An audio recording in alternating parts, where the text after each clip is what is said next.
ThatShelf. Hi, it's Jason Gorber from ThatShelf.com. Thanks so much for taking the time to speak with us.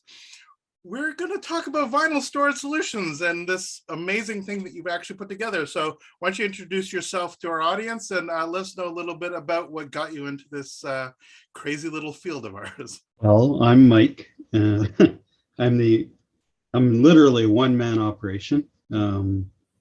Everything's done by me, except the pack. I run that through a fulfillment center now because it just couldn't obviously keep up.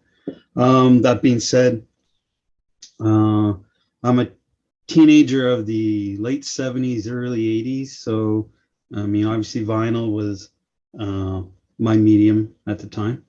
And like most people, we all moved away from it and moved back. And so I came back, and I guess I came back in a hard way. I wasn't too pleased what was on the market for options and storage, and having a manufacturing background for about 20 plus years, be it in food, automotive, or plastics, I said, I think I can do a better job. And obviously, I always like to have almost everything made in North America, USA or Canada. And so that was a bit of my sustainability push. And 75% or more of the products are made in Canada and USA. So it brings us to where we are. And I continue to refine or develop new products. I have a bunch of them here, actually. Yeah, we'll definitely dig into those. But I'm actually, because your products absolutely speak for themselves, but I'm also really interested in you and your story. So before we get into some of the more adventurous stuff, as evidenced by your shirt, if we could talk about your own musical taste and the stuff that you were collecting. Did you still keep your records from when you were a kid during the sort of CD period and just got back into them, or did you sell them off and start rebuying them again? No, I kept some of them. And mind you, we weren't quite that affluent, so I didn't have a lot of records, maybe about 30, 40 or so. When I turned 18, I joined the Canadian military, and I gave the safe storage of them to my brother. How did that work? You imagine that worked out. But some of them did survive quite nicely. And what I had done at the time is I always stored the record outside of the jacket because I didn't want to ruin the jacket, which, being a teenager, those jackets get ruined going to parties and so on, right? So the few nice ones I had left, I actually took 2 polyethylene sleeves and used that to make a dual pocket, one going vertically and one going horizontally. And I stored them that way. And if I found my Rod Stewart from, I think it's 1981 or something like that, greatest hits, it's mint, it's perfect. And I didn't realize that until I took them out of storage about, 6-7 years ago. And the jackets that weren't ruined by the polyethylene falling apart, because there's a higher level of recycled content in there, were perfect. They were mint. And so I said, hey, this looks great. Maybe I could design, because I went looking for something, obviously, and there was nothing. And so I said, maybe I can design it using my manufacturing background. And it took a little while because I'm asking a lot from a mechanical process to be able to make a sleeve. Most people in the industry call it a bag, a sleeve of this thickness. And but I managed to do it, and kind of brought me to where I am. And so I patented the designs in US and Canada, and the patent's pending in UK and Europe at the moment. Fabulous. You obviously mentioned your time in the military. It's always fascinating. So relatively few percentage of Canadians actually join the military. I assume that there are distinct advantages and distinct challenges about taking on a military life. One of them being, I would think that it gives you a sense of duty and self-reliance in the Initiative. point when you're in a circumstance, you just got to make sure that the right thing is done. But I would also think that there's a sort of a trepidation to actually sort of speak above the situation. In other words, you see something that you know to be fixed, but you can't take it on personally, thinking that you can't fix everything all at once. There's a balance there between the sort of the self-possessiveness, but also recognition that you're part of a system. As a small business person, you're kind of navigating these two things as well. I'm just wondering if you could sort of expand on that. Yeah, well, in Canadian military, actually, other than obviously teamwork, they promote a high level of initiative. So naturally, with initiative comes innovation, and part of that teamwork is looking for opportunities to get something done effectively, be it cost or objective. And so that was actually, something that was quite promoted. Don't get me wrong, there were some rigorous regimes to certain activities. We weren't going to change the whole battle plan just because one guy. But the point being, put up your hand. I don't think we should do this. We should do this. Yeah, it ain't happening. But the whole point is, when you drill it down to certain levels, things don't happen. Canadians are great at this. And I don't know how much of Canadian war history you may be familiar with, but you even go back to Vimy Ridge. I mean, the Canadian general that devised that plan was so successful, even though, sadly, for the loss of life, they did something that no other army had ever been able to do. And that rolled through Commonwealth forces at that time, and so Canadians have typically, especially in the military, done more with less. And so I guess that rubbed off, or maybe naturally I had that initiative. But there's quite a few veterans that have businesses across Canada, and they're natural business leaders to a large extent from their experience. I'm really good at bossing myself around, so it works well. Yeah, finding a problem and making a solution that actually works, and has to work essentially in the field. Has to have gone through the processes, because there's nothing you want than to have the thing out in the wild and have it actually fail when it's a mission critical thing. Yeah, and I mean, there's a high level of risk behind every initiative, but at the same time, too, you want to bring a high level of quality to it. I mean, when I was looking at the market, the buzzword archival is everywhere, but there is no meat behind the word for most of those products, meaning testing to ensure that products are, archival safe. And I have a large number of my products in quite a few libraries in Canada and USA for collections, because my product is tested to ISO 18916, which is the photographic analytic test to ensure the film doesn't do anything to negatively harm the printed material.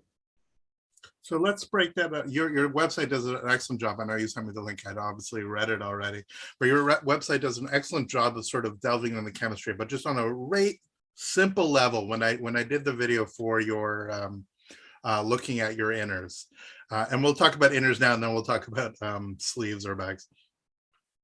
You basically have several options as far as I know. You have the paper, the just like plain paper. You have a polyline paper. You have essentially a printed picture cardboard, or you have the sort of what we think of as I move this, the sort of, there's your straight up one that most people are familiar with, it, which is the mobile fidelity bag. We're going to get to yours, but this is the mobile fidelity bag, which seems, if I'm not mistaken, is the same one that QRP uses, the same one that Kraft uses. Whoever manufactures this is the RTI sort of generic bag that we were used to, that I have in thousands and thousands of my records before we came up with this.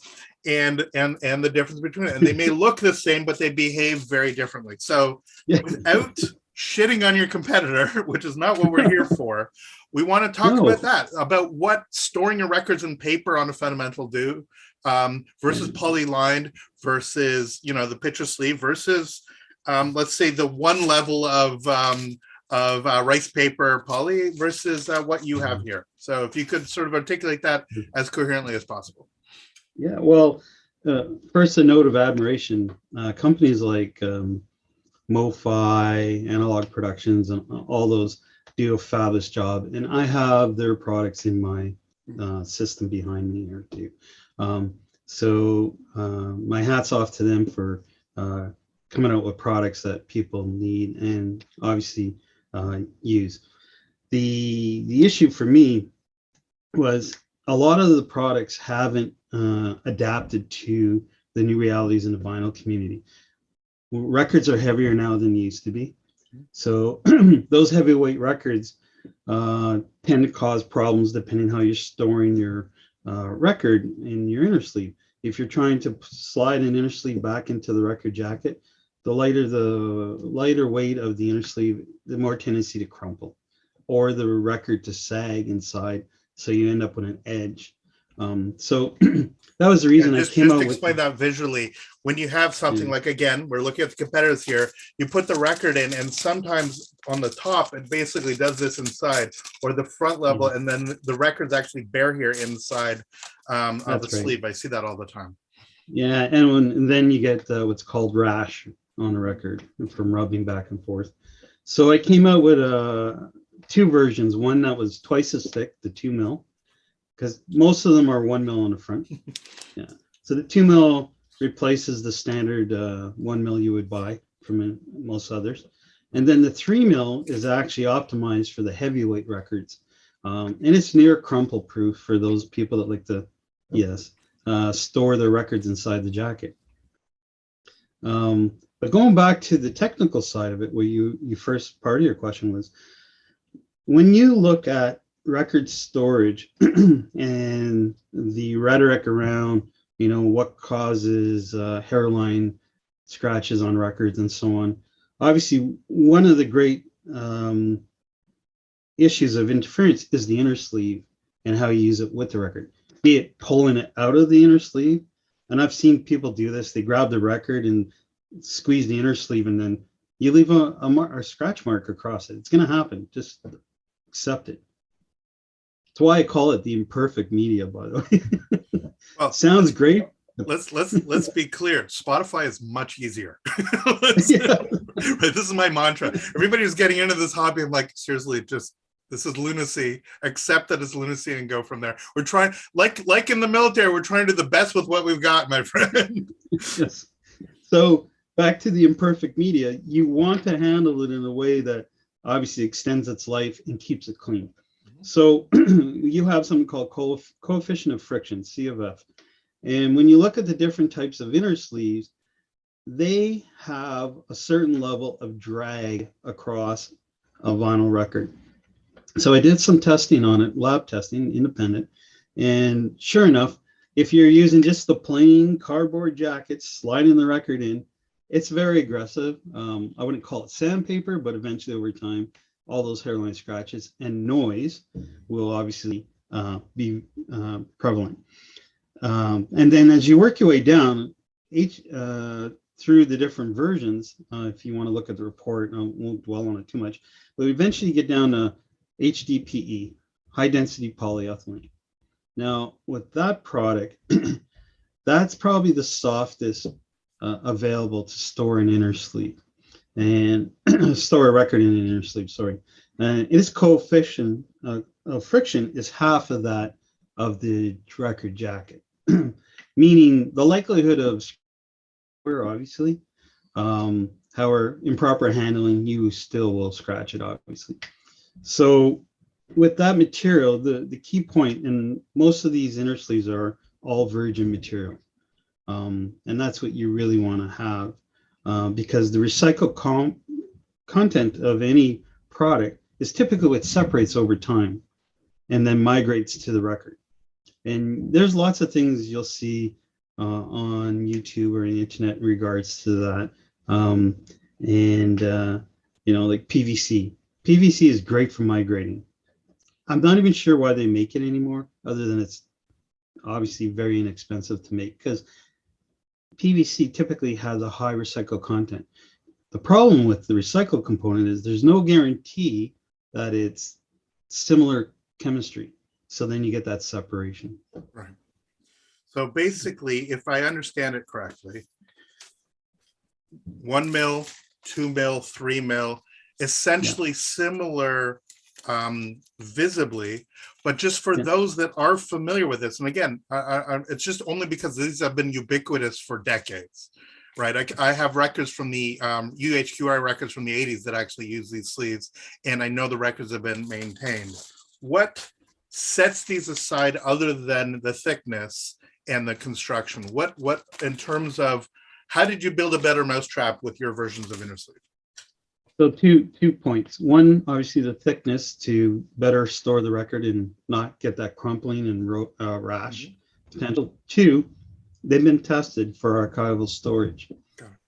So that virgin material will not affect the label or the record in long-term storage.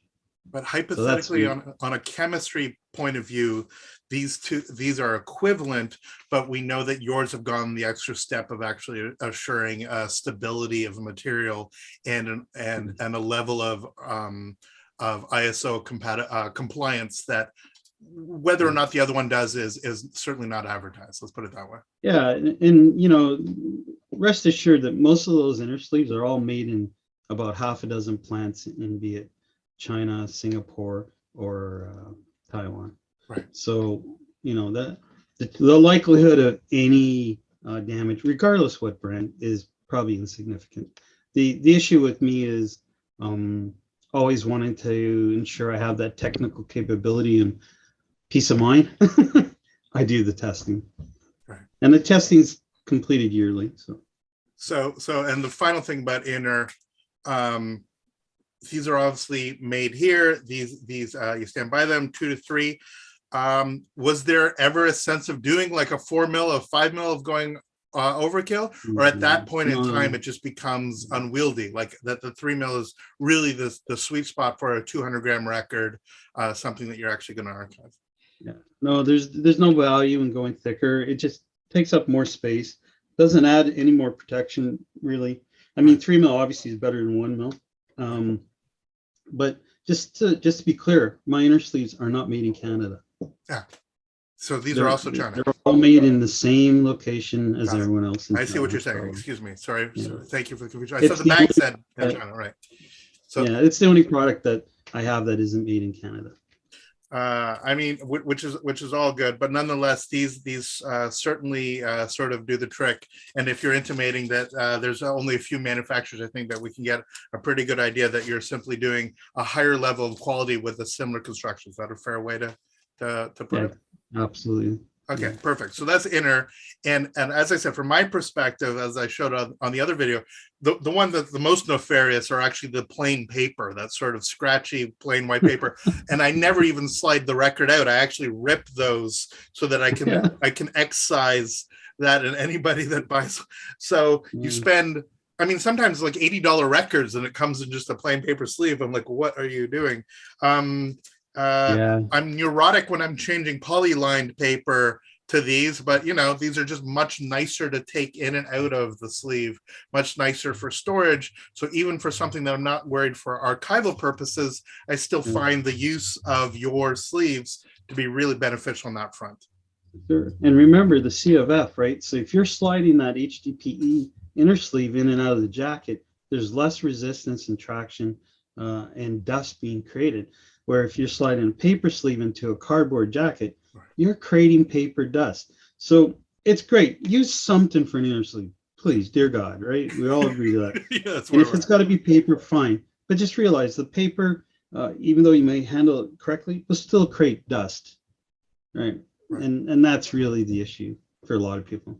So, and again, your sleeves are extremely affordable compared to your competitors in the market, and with local shipping, I could not be happier about the process. Which leads us to believe lead us to discuss the sort of the other revelatory product that you actually sell, which are these guys, your outers. So these are the two that I really love. We had three that we looked at. We had ones that sort of seal on both sides with sticker. You had this, which I think is fantastic, which you actually seal the record and actually have this pocket where you can pull the record in and out from the side and actually have everything sort of there packed. And then the one that's really getting a lot of attention is this gatefold one, where you actually have it tucked on the inside and the gatefold itself is completely openable, protected on all sides, etc. This obviously was one of the bigger challenges for what you actually had to do in terms of engineering. But if you could just talk about, just as simple as possible, the chemistry of these in order to create clarity and ensure that we are protecting our investments when we actually use your product. So could you hold up that Pink Floyd album again, please? Absolutely. God, doesn't that look beautiful? So all of my outer sleeves are made with a material that's called cast polypropylene. So this one is foggy because it's 6 mil, and this is yours, and it's right. So this is that's polyethylene. Right. So this is 6 mil poly, which I've been buying for years. Very robust, very sturdy, open on the top, nice to get through, but absolutely cloudy. Whereas yours, I mean, it's hard to see on camera, but the difference between the two is substantial. Yeah, thank you. I appreciate that. So all of my outer sleeves are made in Canada with US film. And it's the film material I use is cast polypropylene. So if you were looking at an expense point of view, the most expensive material is typically polyester, brand name known as Mylar, for example. Next step down is cast polypropylene, what I use. And then after that, you get, successful lower and lower price material. So most of the stuff coming from offshore is known as BOPP, biaxial orientated polypropylene. That's the stuff you get on candy wrappers, very thin, crinkly sound. Seams tend to be very weak due to the chemical composition of the material. So Mylar being the top, cast polypropylene, and then BOPP. And finally at the bottom is the polyethylene. Now, the problem with the polyethylene is, and I use this term because I try to relate it to people to things they know. Effectively, it's a garbage bag. It's exactly the same material, same chemical compound, missing the colorant as garbage bags, which is the cheapest, most highly recycled product you could ever buy. So that's why you'll find times where those polyethylene sleeves will stick to the jacket and tear some of the paper off or discolor it. And the reason being is it's a blown material, has very low quality standards, and it has high recycled content of multiple different chemicals. And off it comes. So this is that regular 6 mil. You're saying this is polypropylene or polyethylene? That's polyethylene. So this is a polyethylene sleeve, 6 mil, the same material essentially as garbage bags. That's correct. Which is fine. Hypothetically, this is still better than PVC, though. Oh yes, the PVC is not even on the map. Right. Leave that one aside. So this, it's just so we don't panic anybody. This works, but has very specific limitations and is not the level and caliber and quality and clarity of yours for quote unquote archival purposes. Is this how much of a disaster is it that I have all of my records in these? Well, do you control your humidity in your house well? I do. Okay, so generally probably not an issue. Right. The problem is there's no standard behind those bags. Right. The polyethylene. So there can be anything mixed in there that you'll never know about. It's not a food grade material. The cast polypropylene I use is food grade, meaning it's safe to store your food for you to digest. I would hesitate that the polyethylene sleeves that are bought, and I've probably gone through more of them than anyone else in the world, testing them, will never pass the PAT test because they will separate over time. So you have heat, pressure that and moisture. Those three combine to create the issues. So if you're controlling the moisture in your house well, great. If they're not exposed to sunlight too much, that helps too. The next thing is how tightly are they jammed together? Very. Because that pressure 100% very tight. You look behind me, very tightly together. So, and with mine, you'll see I keep everything very loose. You're just showing off now. That's a really nice cabinet. I designed and built that. Of course you did. I keep getting asked, please sell that. Anyways, so yeah, no, the polyethylene generally, it's a rarity for the lamination issue or delamination, but if you're going to go out and spend $80 on a record, let's be honest, what's the average record cost now? $60. And I just had one arrive yesterday, actually.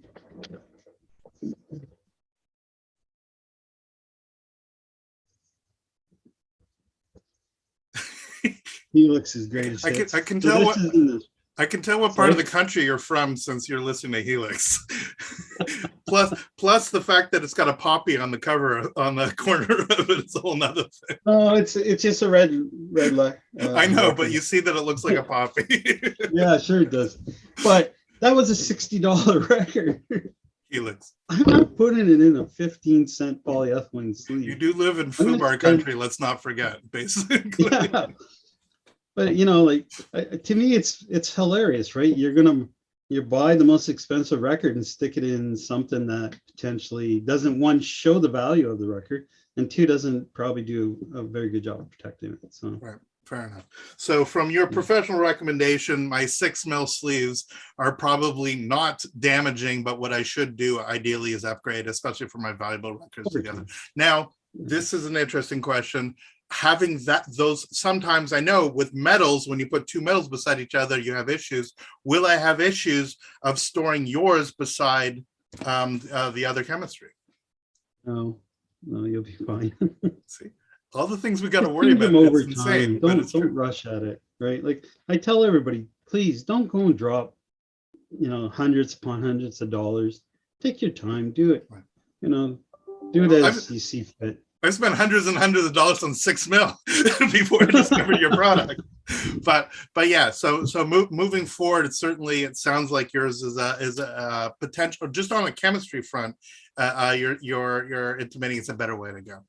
Yeah, and 4 mil is more than sufficient. That's what the U.S. Library of Congress recommends. So, you don't have to go to these thicker ones. If you want to, feel free, obviously. But from a cost perspective, especially today, sorry, with supply chain issues, 4 mil is kind of the sweet spot.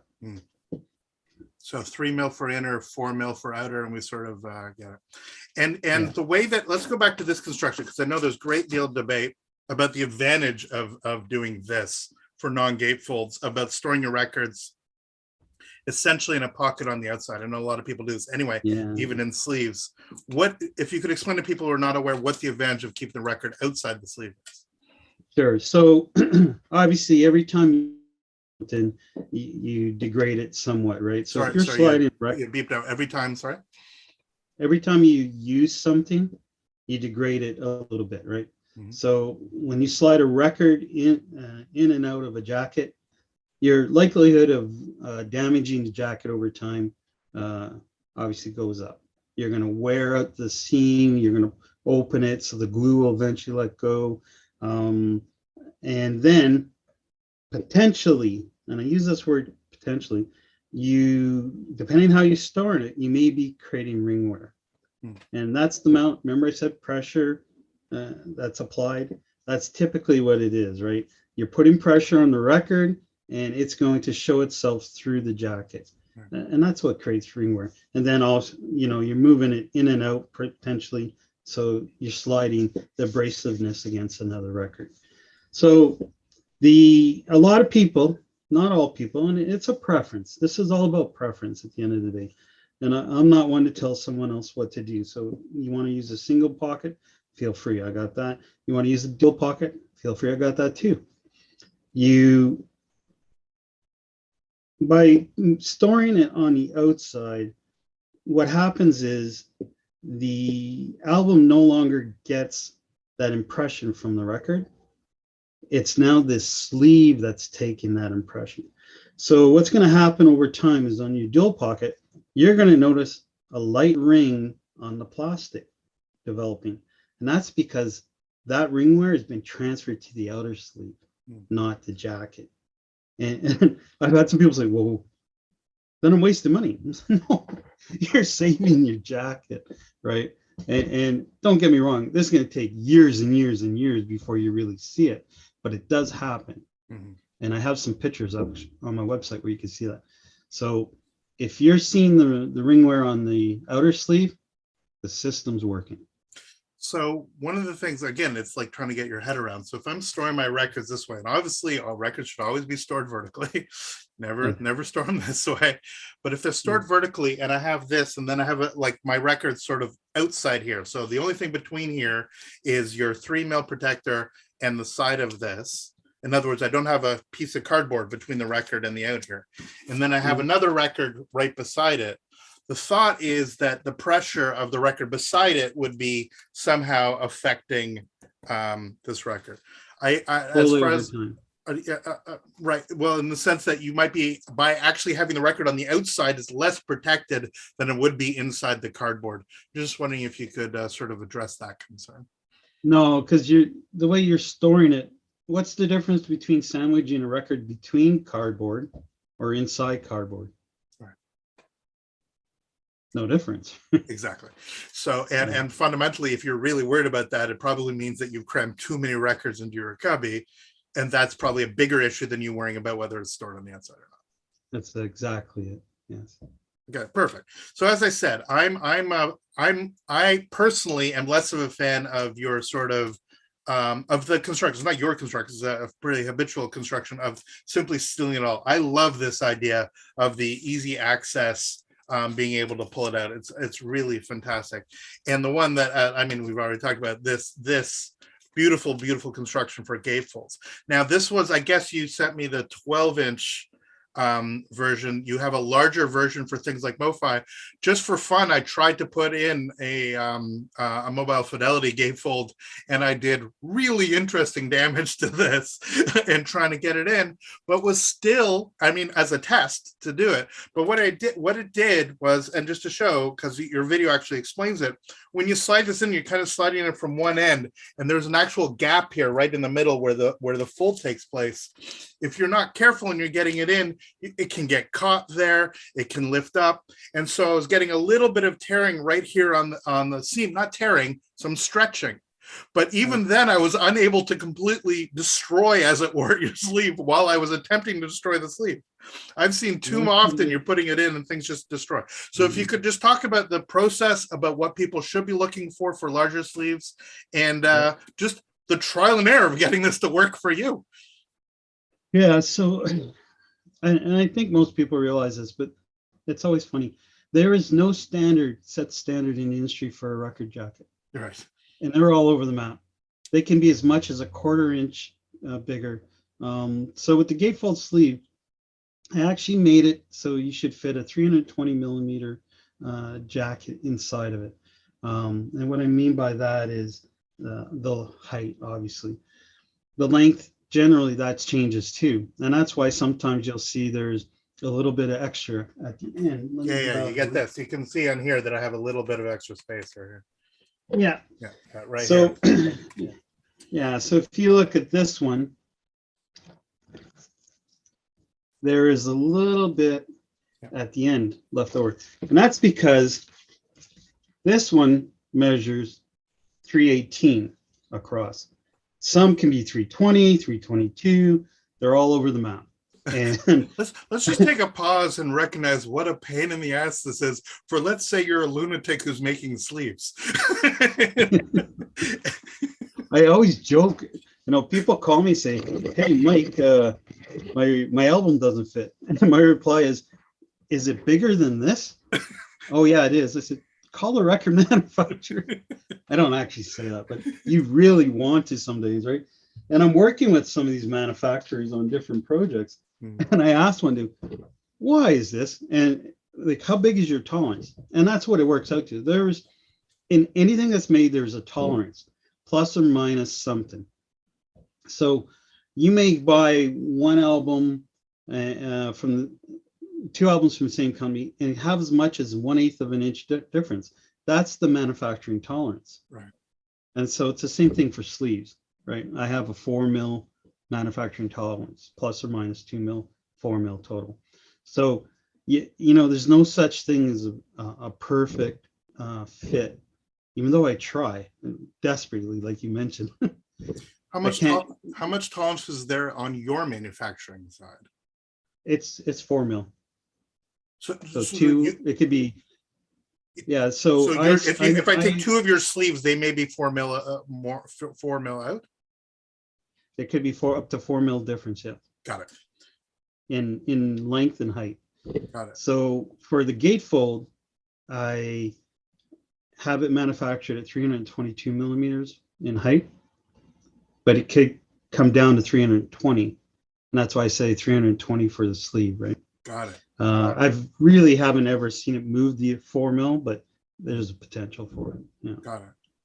And again, for the larger sleeves, you give and the ones that are really super thick cardboard, you actually have a product that will actually account for most of those. Yeah, there's the 13-inch product line, and that works for a large chunk. Getting some feedback from people. I am coming out with a medium-sized sleeve in between the 12.5 and the 13-inch. So there'll be a 12 3/4 to try to satisfy people. Because they're great. Like, which one would that be for? Is there a specific single pocket? Single pocket. Got it. Yeah, I'm always slow. Well, I'm not slow, but I slowly introduce things. Mm-hmm. And then depending on how that goes, I may add it to another product line. So for instance, the gatefold, I may take it up to have a medium size. So you'll have two options on the gatefold. But I mean, like I said, I'm one man. So, but right now for gatefold, right now for gatefold, you have two options. Right now for single sleeve, you have two options. For single sleeve and 12-inch, I have two options, but I'll have three. Right. And single pocket, sorry. On the gatefold, there's only one option right now. Got it. So I thought there was a 13 gatefold. No, there isn't, not yet. Got it. No, there's 13-inch dual pockets and a 13-inch single pocket. And just so we're clear, this is dual pocket. That's a dual pocket. Yeah. Right. AKA there's one pocket for the sleeve and one pocket for the record external. That's right. And do you store your any of your gatefolds like this, or do you do this for all of your gatefolds? I do both. Well, that's just complicated. And again, am I just a lunatic? Are you actually able to get a MofFi into one of these? It's about preference, right? So this is a hard record to find. Yeah. So for maybe the first 2 years, I'll look at it and enjoy it. And then I'll put it into a dual pocket and leave it alone, right? You get a discount, I hope. I hope you get a I get a discount. Okay. So but you laugh. Most of these albums back here have been in that product for over 5 years. Yeah, amazing. Yeah, no, that's a beautiful. I'm coveting your record storage solution, but we won't go there. That's a whole other conversation. Okay, now we talk about the other lunacies that I know you have some products that we're going to show. Maybe we can discuss those, but the big thing that people are now worried about is, of course, box sets. I have a bunch of them behind me here, the one steps. Let's see what we're sort of dealing with on that front. And then I also spot a couple 7-inch solutions there, so we can talk about that. But box sets is the big one, of course. There we are. Yeah, that looks familiar. I mean, a box set sleeve? Yeah. That is square and fits? Unbelievable. So how you talk about record sleeves being different dimensions, box sets are completely random. So how do we even begin as a manufacturer? How do you even begin to actually make that workable? other than for obvious ones like One Step or like etc. This door, I hit my head on it about 10 times a day. Perfect. No, so obviously you start with the larger volume item that's readily available. So that would be One Step or UHQRs. They're almost identical in size, a little bit different. So this will be the first box set sleeve I released, and this fits both of those. The Led Zeppelin just happened to be a little bigger, so there's enough room. The problem is when you make a sleeve, to your point, they're not all going to be a perfect fit for box sets. If record jackets are wildly different sometimes, box sets are a whole different animal. Well, box set can be off by an inch, not a millimeter, right? So yeah, it's no, it's crazy, right? Yeah. So let's sorry to interrupt. If you could actually pull that, do you have a One Step there? I know you have a Zeppelin, but do you actually own any One Steps? Yeah. So perfect. Hello, this is Tapestry. the same sleeve. Sorry? I said hello, Tapestry. This is the same outer sleeve as the Led Zeppelin was in, and it's the box set. Right. So if you can pull it out and actually show the construction, if you can show how it's actually formed, if you don't mind. Yeah. So this is how it's made. It's ships flat. Whoops, ships flat. Right. And folds open when you put the box in. I don't want to be creepy here, but that is so erotic. You know how hard it was to get that made? That design, oh my goodness. Yeah, I've been working on this design for 2 years. Amazing. And you know, to get it made, especially the square corners. So it's a total square profile and absolutely fits the box perfectly. Yeah. No, none of that big baggy thing sticking off the corner, right? And here's the UHQR in the same sleeve, which is great because this one, obviously, you don't have to take the sleeve off, right? So, and it's same thing, cast polypropylene, so you get the clarity. And you don't have pricing on this yet. This is all still tentative, or is it actually? Can we actually announce that? I got to work through it because it's a market. It's an industry first, right? And it's not cheap to make. Yeah, I have no. Let's be clear. These are start at $125 US for these records, and their boxes, and they're usually triple in value after they go ahead. So this is not little stuff. I understand that it would suck if they're $200 per sleeve. Let's just put it that way. Oh my goodness! No. As a business person, I don't recommend that. Don't have it more than the record. No, I mean, everything out there on the market is just a regular flat sleeve. It's a garbage bag. Sorry? It's a garbage bag. Every other box set, you talk about you make fun of my garbage bag, not make fun, but my 6mm sleeves made out of garbage bags. Box set sleeves are habitually garbage bags. You're just putting it in, putting some tape on it and saying, look, it's in a box, and it drives me crazy. And then when you want to take it out, it's a right pain in the butt. Disaster. I mean, what I do, as crazy as it is I have something like a Joni set, speaking of Western Canada, and I just leave it in the original nonsense as some sort of form of protection. Well, you and hundreds and probably thousands of others, right? Right. So the design was very specific because I wanted it to be squarish, so it fit form and function. It's a manufacturing term, right? And I wanted it to fit nicely. I wanted to have a form that enhanced the box set, not degrade it, like, garbage bags. And I wanted it to be functional, that people could use, right? And because a lot of the box sets, you have to take the sleeve off. Now, myself, I take my records out of the box set and put them in dual pockets. Interesting. But I want to display the box sets. I don't want people touching them, so that's perfect, right? That being said, the price point on is going to be very, very attractive. But similar to gatefold, to get something made like that is not cheap. Right. Fair enough. And again, going back to the gatefold, you are looking at a larger version of the gatefold potentially for larger gatefolds. It's just we're sort of tentative with that. Yeah, probably around Black Friday. Wow. And where are we at with even sillier box sets? I'm thinking, stuff like this, right? This is the like this kind of sort of regular. There's a lot of box sets this size, and then you get the really silly ones like the Rolling Stones sets or the Beatles mono set, the really, really giant ones. Are you even contemplating going down that road, or will it just drive you mad? It'll drive me mad. And I mean, people need to bear in mind when I order this, you don't buy 500 from the manufacturer. Right. You're buying 50,000 each. So you can imagine the amount of money that's put into something like this is quite a lot. That being said, I'm looking at 4 sizes. Obviously, the one step is in the other ones I showed you is the standard size, and that'll be probably the bigger one because there's mostly that's what's on the market, right?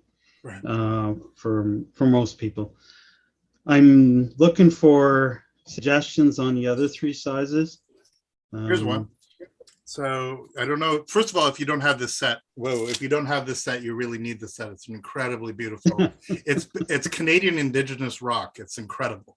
And again, given where you're from, you really need to listen to this amazing set. But this is one of those sort of not quite one-step ones. There's a lot of box sets like this, and then you have the sort of regular run-of-the-mill ones. This is another good example. Again, I'm not going to give you the answer, but if you look at this sort of size, almost every CD set, everything came out sort of basically this rough thickness.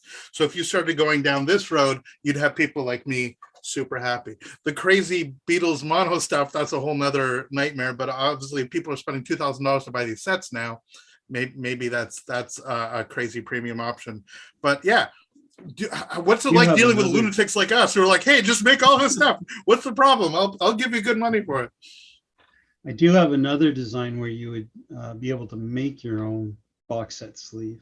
Wow. But that's still on the drawing board. And fair enough. I asked too much from manufacturers in this product line. So, I mean, to make corners and only have one seam, that's knocking it out of the park when it comes from those are also your patenting. No, those can't be patented. Fair enough. I never know how it all works. And again, not getting too much into the sort of weeds here, are you approaching people like MofFi, people like Analog Productions, and actually saying, sell your boxes with my sleeves? Because that would obviously I'd be ecstatic as a consumer. There's discussions. Fabulous. So let's just put it out here into the universe that all you people who are actually building this stuff that we keep collecting, support those artisans that are actually making it so that we can keep your stuff for many, many years to come. Fantastic. That's appreciated.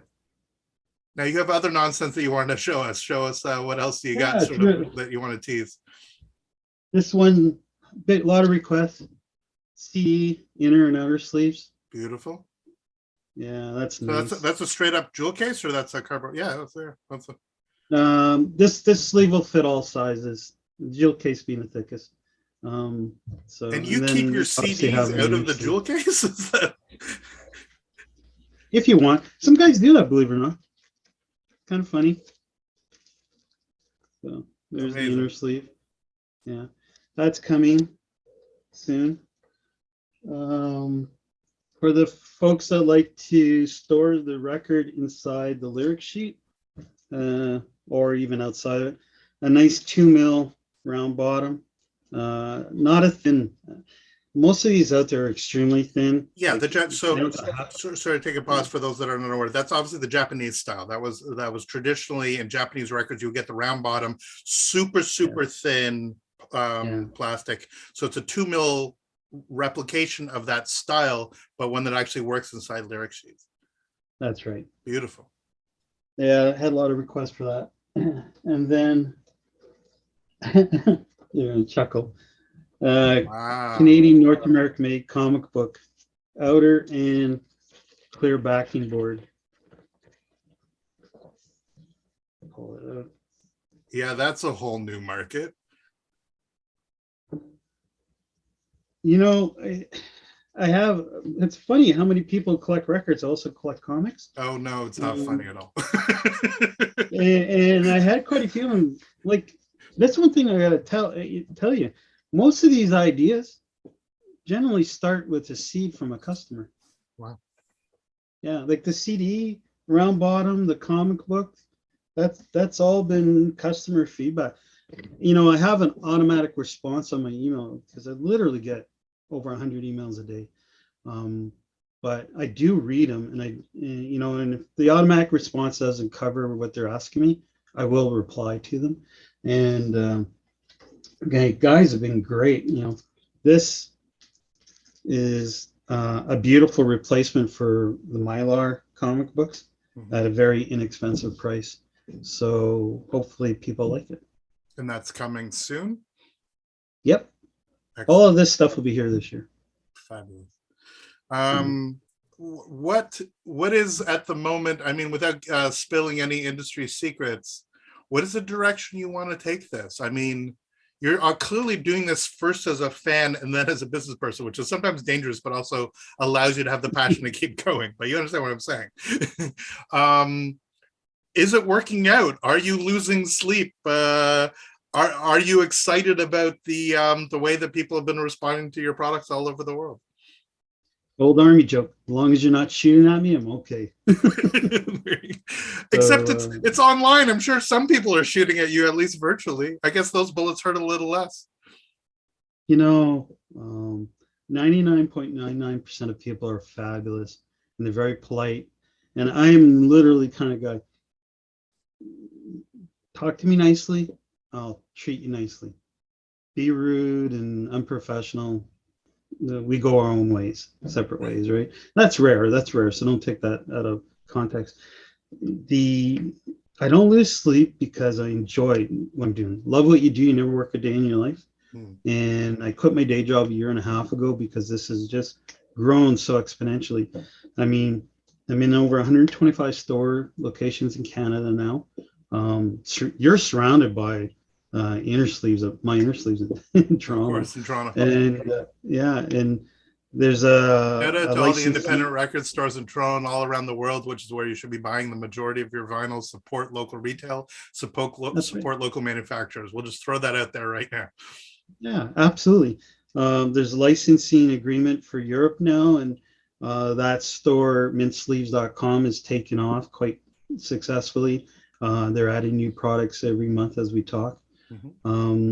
My focus this year will be the US manufacturers and stores. So I'll be spending probably a good part of July working my way through a lot of independent record stores to make them aware of the product line and hopefully grow the business in the US side. Maybe even sign up a few of the record distributors. There we go. See, I don't have such terrible ideas occasionally. If I'm stepping on toes, I hope I'm not. I'm simply excited about your success. And literally, I mean, I'd mentioned this the first time I ever emailed you. It's one of those things that I was looking around. There's two different kinds of people. Well, there's many different kinds of people, but there's two different kinds of entrepreneurial spirit. And I'm absolutely the worst kind, which is I have the good idea and then get just lazy. It's like, you know, literally we need to build a better mousetrap. We need to build a better record sleeve. There's got to be a way to do box sleeves. And I had this whole thing. I'm like, what would be involved in doing, as I'm buying these 6 mil things, I'm like, there's got to be a better way to do this, a nicer way to do it. I know nothing. And then I discover your company. I'm like, oh yeah, of course. It's like when you think you've written a really good joke and you realize that somebody wrote it 10 years ago. So it's not only do I think that your idea is amazing, it's another level of amazing. It's like, it's one I kind of sort of had no compunction or skill to actually make it happen, and realized that somebody much better and much smarter than me had actually gone ahead and done all the heavy lifting. So on behalf of all of us fans, thank you for what it is that you're doing for this collectible community. You're too kind, and I'm humbled by your words. Thank you. And you know what? Over 11,000 customers and growing, and they've been fabulous. And don't get me wrong, there's little hiccups every now and then with certain things, anything being made. And people have been wonderful to me, and and very supportive. So, thank you, and I thank them. Okay. Not again, not that I don't want to leave on a negative. You mentioned some of these hiccups and stuff like that. Is there something that people, I assume the majority is user error. Again, I was trying to break your product with the MofFi, but is there something specific that you think that you would want people to, that they maybe overlooked when they were reading the instructions, as it were? Is there something specific about the use case that you just want to make sure that people understand that this is not doing, they might be wanting to do something that this isn't right for? It's funny you mention that, because I look at my website and obviously I do my research, and I sometimes go, am I putting too much information out? Like, is it just confusing? And then the product line has grown so substantially. In 2019, it was two outer sleeves, the 2 mil, 4 mil dual pocket. Now it's over 24 SKUs and growing. I honestly can't answer that. And I wish I knew whether, the only way I can measure if I'm doing it right is by the continued growth. And when you're adding hundreds upon hundreds upon hundreds of new customers every month, I assume it's good. And when I look at the repeat level of business and the emails I get from people, some of them are so heart touching and wonderful. Rediscovering my record collection with my father, for example, or we salvaged our collection, and while it looked kind of bad, your sleeves made everything pop, and thank you for what you do, that kind of thing. It's very rewarding from a spiritual, emotional point of view, and I really like doing things that make people happy. So I can't complain. It's so beautiful. And again, sorry if I probably misarticulated. Is there something that idiots like me keep doing that you want to, as clearly as possible, say, don't do this? Is there some habitual thing that users are misusing the product for that you want to sort of just say, hey guys, you should probably do this and not this? Or has it been pretty straightforward? I think it's understanding the sizes of albums. Right. Take take 10 of your albums, put them up against each other, and look. Right. Are they all the same size? No. So when one fits and the other doesn't fit, please understand. Be patient. You need a bigger sleeve. Yeah. Perfect. I think that would be probably the only thing. And I don't really look at them as being controversial or uninformed. I think at the end of the day, part of my role is helping people as much as possible. Amazing. And then finally, has this, as you said, you continue to do this out of passion, out of something you wanted to do. How has your music listening changed? How has the ritual of you sitting down and actually listening to recordings changed now that you're as strong into this business as you are, where you have money to buy some of the records you wanted to buy for a long time? Yeah, it's funny you say that, because I obviously, as being a teenager, 70s and early 80s, my genres tend to be blues through to heavy metal, that sort of thing. However, there's lots of folk in there too, and some odd pop I won't tell you about, but and some light jazz, right? But like I like listening to Donald Byrd, for example, but I'm not a heavily influenced by jazz, or the odd funk is really nice too. But I think at the end of the day, I'm happy to. I got a huge Canadian collection. Like, I can play Jeff Healey probably 24/7 and enjoy that. And I wish they'd release more of his music, because I understand there's quite a bit in the vault. But I think at the end of the day, I like most music. Country, I wish I could grow my country collection a little more. But country seems to have been somewhat ignored by vinyl, especially from the 80s to now. I will not buy any more grunge. I refuse to buy any more grunge. No comment. On behalf of those that hated grunge when it came out. That's the whole thing. I had it funny you mentioned that, and I'm probably going down the wrong track or rabbit hole here, but I had a conversation the other night about grunge and whether or not grunge killed rock. Because if you look between the 70s and even up to late 80s, rock, metal, whatever, hair metal, whatever you want to call it, was prevalent, right? And then grunge came along and it was like they turned off the tap. What the hell happened, right? And then since grunge kind of faded away, it's like, where's the rock? I know there's some out there with them. We can definitely go off track. We have a whole conversation about that. Nevermind came out when I was in first year university and had been handed a copy of Quadrophenian after the gold rush that same week. So these were 3 new records for me. Nevermind, The Who, and Neil Young. I'm like, why the hell would I listen to Nirvana if these are brand new records being to me? But this is the joy of it. But this is my fundamental point.